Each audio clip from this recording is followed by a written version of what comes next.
social media, doon kayo, di ba? At ang future dyan nakasalalay para later on, wag natin sisihin na hindi natin binoto or binoto dapat. Dapat Sino makakasama tomorrow? Ay, abangan. Ay, abangan. Pero Excited ako.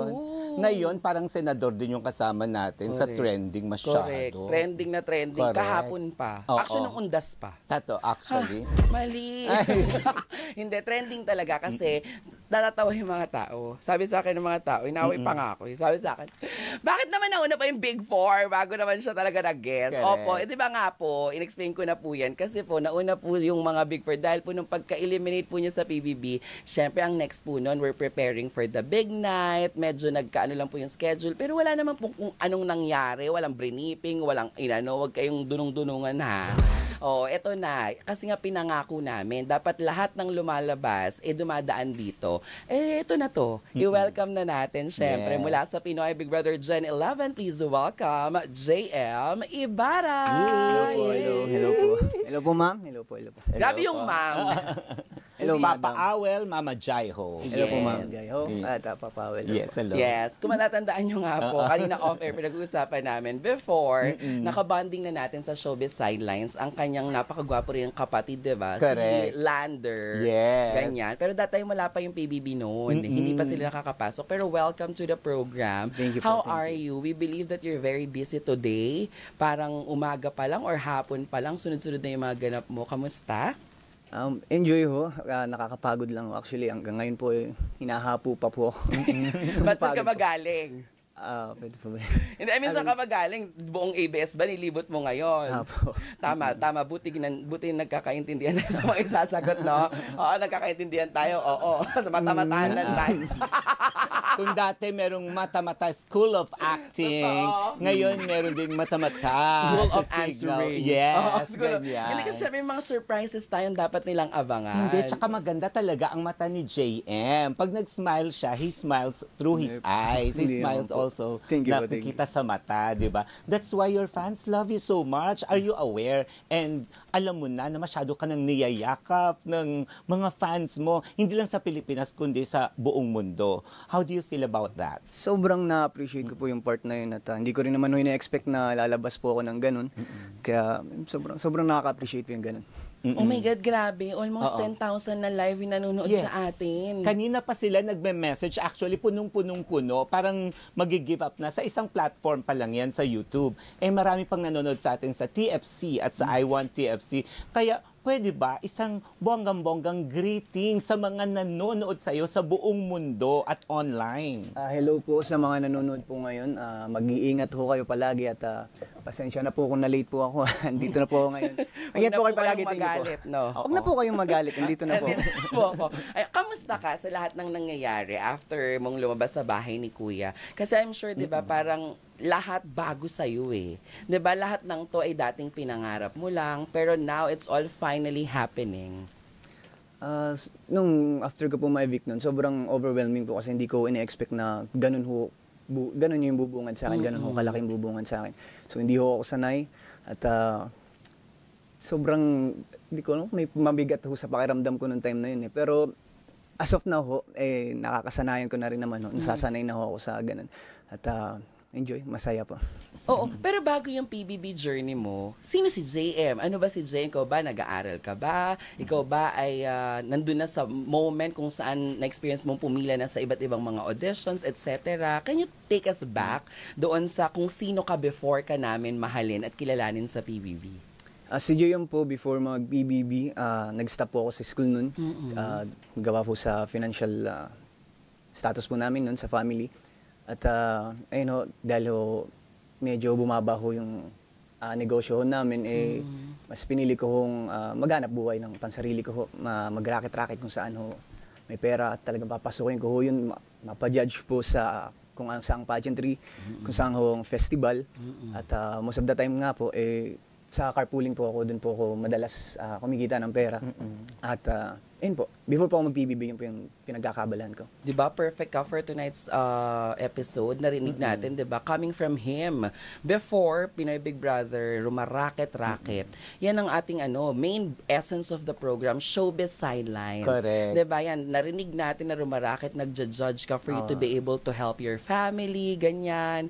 And then, nung time na nalaman mo na isa ka na sa mga official housemates, ano yung tumatakbo sa isipan mo that time? Kasi syempre, I'm sure iba-iba. Di ba? Sa'yo. Nung nalaman ko ho na, ayun, sana po akong official housemate, sobrang laki ho nung tuwa. At the same time ho, magulo din ho sa isip ko, ba't ho ako naging housemate? Ano kung meron ako? Ano kung nakita nila sa akin? Pero, yun po, nagtiwala na lang ho sa sarili ko kasi kung sila nga kung may nakita sa akin, malalaman ko rin ho sa sarili ko. Pagpasok ko ng bahay ni Kuya, kaya sobrang tuwa po ako. And speaking of that, Papa Awel, ayan Actually, na, yun may na-inspire nakilala ako siya. doon sa kwento niya. Kasi kinuwentong pa lang, before entering yung bahay ni Kuya, yun yung pinagdaanan mo. So many trials. Parang gusto ko talaga, parang dramatic yung pag lumalabas ka na sa bahay ni Kuya, parang naka-flashback sa'yo na dati ito yung hirap na dinaranas mo and you were able to turn all these trials into triumph. Parang you've turned all your scars into stars. Ganyan. Hindi So, nagkaiyakan dito. Retreat hindi kasi nakakatuwa dahil nakaka-inspire yung kwento Totoo, niya. totoo. Kaya lalo siyang minahal ng mga Totoo. tao. Ngayon na you are achieving so much for yourself, realizing your dreams, ganyan. Ano yung parang daladalang kwento ni JM na pwede, na matutunan ng mga tagahanga, kapulutan Yes. ng aral? Kasi sa tingin ko, mas minamahal kita. Ako mas sumaludo ako sa'yo upon hearing that story, Hala, parang di ba? naiiyak ka, totoo. Hindi kasi Iiyak na maraming rin ako. nakaka-relate eh. Ako din. Sa kanya, di ba? Parang yun yung Parang ako din. kwento. Oh, Yes. totoo. Oo. Hindi ko Ano kasi yun? narinig or nakita Yung sa dati PBB. na solve ka na sa pandesal. Di ba? Pandesal ang favorite mo. paborito Solve ka ko na yun. sa pandesal. Ganun na dati pa rin matulog ka lang na matulog. Ngayon, you're a star. You Yes. turn all Tayo those doon. stars. Ano yung gusto mong sabihin sa mga kapwa mo kabataan na nangarap din gaya mo? Ayun, sa mga gaya ko nangarap din at kasalo ko yung nangangarap pa ho. Base ho sa kwento ng buhay ko at sa naging journey ko po sa PBB, isa lang ho yung mabigat o matinding aral ho dun. Wag ho kayong susuko kasi libre naman po yung mangarap eh. Ba't nyo titigilan? So mangarap lang ho kayo at hindi ho yung gagana kung hindi nyo sasamahan ho ng gawa. Yun lang po yun.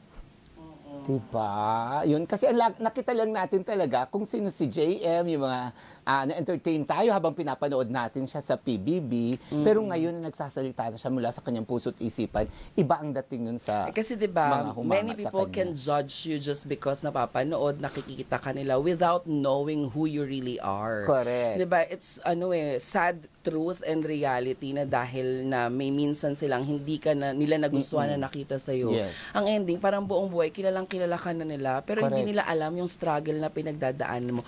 Pag uwi mo sa inyo, di ba, nandiyan ang mama mo, ang papa mo, family mo, tapos na-mention mo nga yun na huwag tumigil. Ano yung una yung pinag-usapan? Like, ano yung nasabi mo sa kanila? Nandun ba kayo sa punto na sabi mo na, after my PBB journey, mama, papa, ito na to.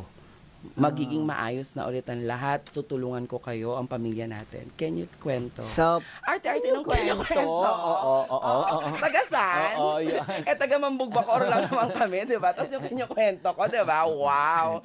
Ilong mga naikenyo, Say. Go, ayun ho, JM. sa part po ni Mama at sa akin, napag-usapan ho namin na wag ho, magtiwala lang ho sa akin at sumuporta kasi nandito na ho ako sa kung ano man hong pinakatatayon ko ngayon at sinabi ko lang sa kanya, hindi ako susuko hanggat hindi ko siya nabibigyan ng magandang buhay. At sa part naman ho ko at ng papa ko, nagkaroon lang ho kami ng konting pag-uusap at konting kamustahan. At yun lang ho, mas pinili ko ho kasi nung time na nagkita kami na mas pinili ko hong mag-enjoy kami dalawa. Kasi kagagaling ko nga lang ho sa loob, i-stressin ko pa ho yung sarili ko. So, mas pinili kong mag-enjoy ho kami dalawa. At sinabi ko rin ho sa kanya na kapag ho nagkaroon ako ng free time, mas pipiliin ko po na makausap siya kasama yung side po niya, yung father side po. Kasi mas mapapanatag ho ako kapag nakausap ko yung papa ko nang kasama po yung family po niya. So, Inuwi na pag-usapan namin. Very family-oriented. Totoo. Diba, I love Papa? my family. Eto ha, if, I just need to ask this question. It's fine if you're not comfortable naman answering it. Pero question, do you read comments like on social media? Kasi it's normal for artistas, diba? Sa mga celebrities. Actually, kahit nga hindi ka celebrity, nagbabasa ka. Hindi, actually hindi. Pero may mga nakakarating sa'yo na, di ba, not all the time positive yung sinasabi. Do you get offended? Hindi po. Literal na hindi ho. Yun nga, bukod doon sa hindi ako social media ang tao. Wala ko yung mga negative comments na nakakarating ho sa akin, usually, mga screenshot lang ho. Tapos sinesend lang ho ng mga friends ko. Pero dead maka. Dead ma lang. Kasi kilala mo naman yung sarili mo eh. Doon na ho ay. Masaya na ho ako kung saan sila masaya. Totoo. Correct. That's the right attitude. Tama. Pero tigilan nyo naman na si JM, napakabago niya pa lang sa industriya, no? Oo, mga Let's nagmura. welcome JM with an open arm. Oo, mahalin Diba natin ang ganon? batang ito. Marami pa tayong Yes. makikita at malalaman kay JM. Kaya eto na. Siyempre excited ang mga tao. Yes. Andito ka na talaga. Yes. Kumikinang nang in between. Start ka na Yes. tayo. Ready ka na. Actually, Ready ka Christmas na nga artista. talaga tayo. Green, Oo. red, Correct. tapos yung Oo. So, na-prepare mo na yung sarili mo? Christmas tree lighting na pala. Oo pero Oo. ano po ba? Siyempre, maraming excited. Marami pang makikita kay JM. Saan mo bang linya gustong mapunta? Acting, dancing, modeling? Sa akin ho, kung ano ho yung opportunity na dumaan ho sa harap ko, gagrab ko ho talaga yun. Pero pagdating ho sa kung saan ho ako interesado, gusto ko po talagang i-explore yung pag-arte, syempre. Pag-arte. Gusto pong gumaling sa pag-arte. Gusto ko pong umarte. Ganun. Saya. Teleserye, pelikula, ganyan. Yun. Opo. Sino ang gusto mong makasama? Uy, wag na Ano ka ako. ano ba? Makasama o makapareha? Ganyan. Makakasama. Uy, pwede muna dun sa sa loob ng PBB. Sino sa mga kasama mo sa PBB ang gusto mong makasama sa project? And outside PBB, sino naman yung gusto mong makasamang artista? Kasama na housemates po. Yeah, sa project, for example, kung bibigyan kayo ng teleserye, sino ang gusto mong nakasama sa loob ng bahay ni Kuya? Marami ho, syempre. Lahat naman ho sila gusto kong makasama sa isang project. Like si Binsoy, sila Coleto, sila Fiang.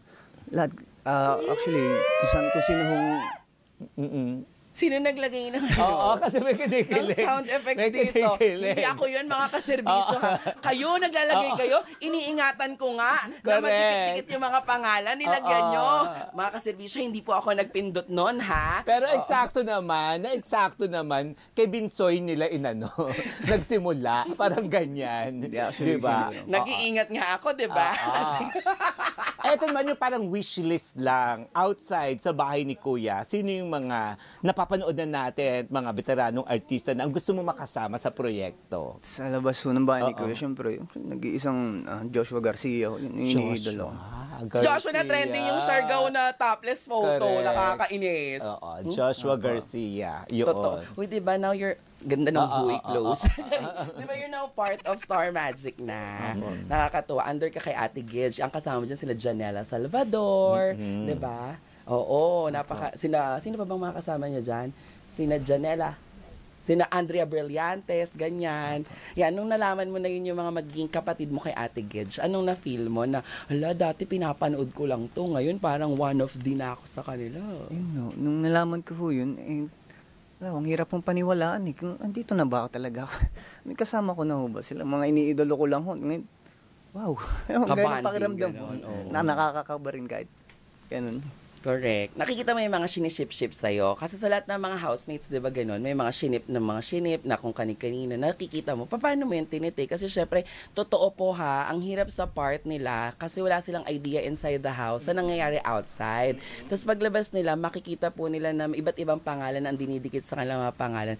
Siyempre, ang hirap i-balance nun kasi kagaya nga nun, baka may magalit, baka may hindi mapusuan, may ma-off, ganyan. Paano mo yun binabalanse? Like, paano mo pinapakita sa kanila na very neutral, ganon, transparent sa lahat?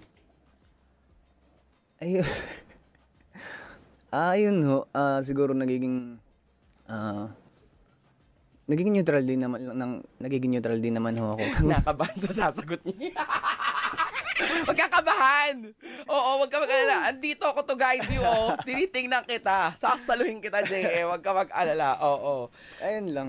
Basta balanse lang. Oo, balance. Kasi hindi ko rin naman ina-expect na lalabas ako na may ganun ship eh. Oo. So nakakatuwa ho siya. At the same time, medyo mabigat lang din ho kasi may Yung ibang responsibility, no, na ayaw mong makasakit, ayaw mong maka-offend, pero kasi syempre, hindi naman natin alam kung ano yung mangyayari kung saan papunta talaga. Ang hirap kaya nung feeling na parang ang nagdidikta sa'yo, yung mga nababasa at nakikita mo. Ang goal mo lang naman is magtrabaho. 'Di ba? So kung anong ibigay, go ka doon. Oo, ayan. Si Papa A parang may kinumpirma na. Kasi natataranta ako dahil ang dami nagme-message sa akin, as in worldwide, ganyan. Ayun na nga yung mga ship niya. Tsaka marami nagtayo na mga fans club. Sa akin nga may nag-message Yun na nga. So, ano yung reaction mo na may mga nagtayo na JM Jazz, JM Fiang, ganyan. Ayan na ha. Ano po yung... Baka sabihin nyo, weak kami. Yun yung... Kaya sabi ko, itatawid ko ba tong tanong na to? Siyempre, I would like to ask permission first. Yun. So, ano yan? Ang dami kasi na nagtayo ng JM Jazz at JM Fiang official. Anong reaction mo po? Ayun po, patungkol ho dun sa dalawa, malaki ho yung pasasalamat ko dun sa dalawang fandom na yun. Siyempre, sobrang laki ho nung naitulong nila sa akin sa pananatili ko po sa loob ng bahay. At hindi ko ho alam kung sa papaanong paraan ho ako makakabawi sa kanila. At anyway, sobrang na-appreciate ko po at halos nahihiya rin ako. Ba't yung ko kailangan gumastos ng ganun sa akin? Kasi nakakahiya ho na gusto ko po makabawi dun sa mga naging fandom po talagang. Sangiti mo pa lang. Oo. Parang okay na sila dyan. Mabanggit mo lang sila. Yung dalawang yun. Masaya na yan sila, diba? Tsaka yung pagkasabi niya, napaka-authentic. Naluluha. Alam mo yun, naluluha siya. Yung hindi niya ma-express masyado yung sobrang overwhelm mo dun sa mga sumusuporta sa'yo, diba? At sana mula sinuportan sa PBB hanggang kaduluduluhan, hanggang dulo, suporta kay JM. Kanina may napanood ako interview niya sa Kapamilya Chat. Tinanong siya yung about sa kanila ni Jazz, na about dun sa hihintay-hintayin, yung mga ganun-ganun, diba? Ano yun? Give me the context naman kasi hindi ko alam yun Nung alam po ba, nandun pa po ako sa loob? Hindi, di ba kasi kanina tinanong sa'yo yun sa live mo, napanood ko about sa inyo ni Jazz, parang paglabas, hihintayin mo ko, kaya may hintayin. Ano ba yun? I know, yung sa estado ho namin ni Jazz ngayon, yung nasa loob, totoo po, yung literal na humanga ho ako dun sa tao kasi napakatalino, napakabait na babae ho. At I know, at the same time ho, habang nasa loob po ako, nabanggit ko rin naman ho sa kanila, sa mga housemates na hindi ko rin ho ako sigurado sa sarili ko kung ready nga ho ba ako pumasok sa isang relationship.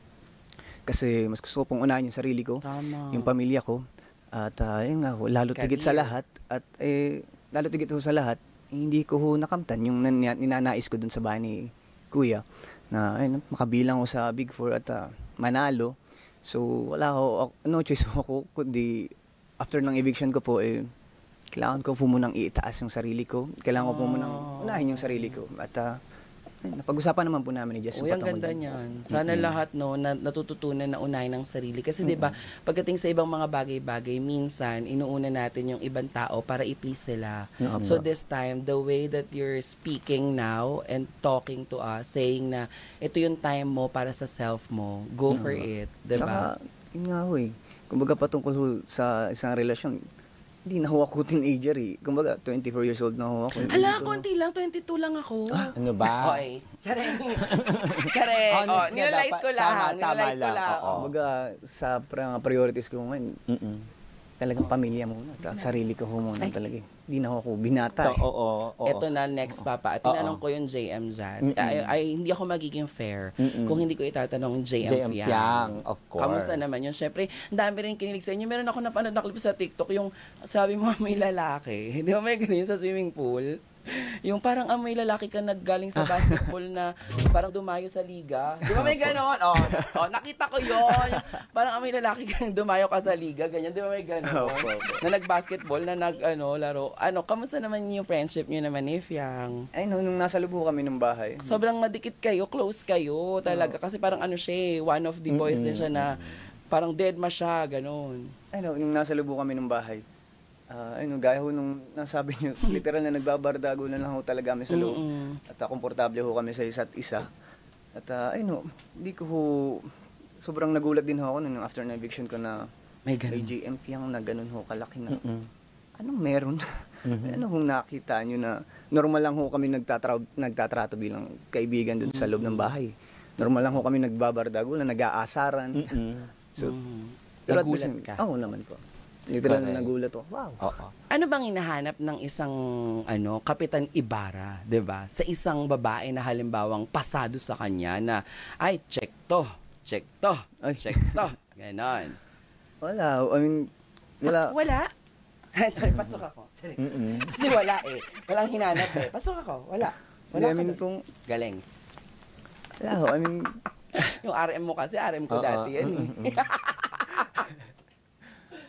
pagdating ho sa, ay, kagustuhan ko sa isang babae, nafe-feel ko na lang ho eh. Wala ho akong sabihin ho nating standard. Wala ho nafe-feel na standard. Basta, nafe-feel na, basta ko na lang ho nararamdaman na gusto ko itong babaeng to. No? Gusto ko yung ugali ng itong babaeng to. Gusto ko yung pakikitungo ng babaeng to. Oh, since sinabi naman yung gusto-gusto, if there's one thing na pareho naman natin sabihin, makasama mo doon, ano yung gusto na gusto mong sabihin kay Jazz? At At kay ano yung Fiang? gusto mo na gusto mong sabihin kay Fiang? Kasi sabi mo, kung gusto mo, ganyan. Di ba? Wala ka man talagang parameters or checklist, ganyan. If there's one thing na gusto mong sabihin kay Jazz, ano yon? At kay Fiang naman, ano yon? Jazz? Yeah.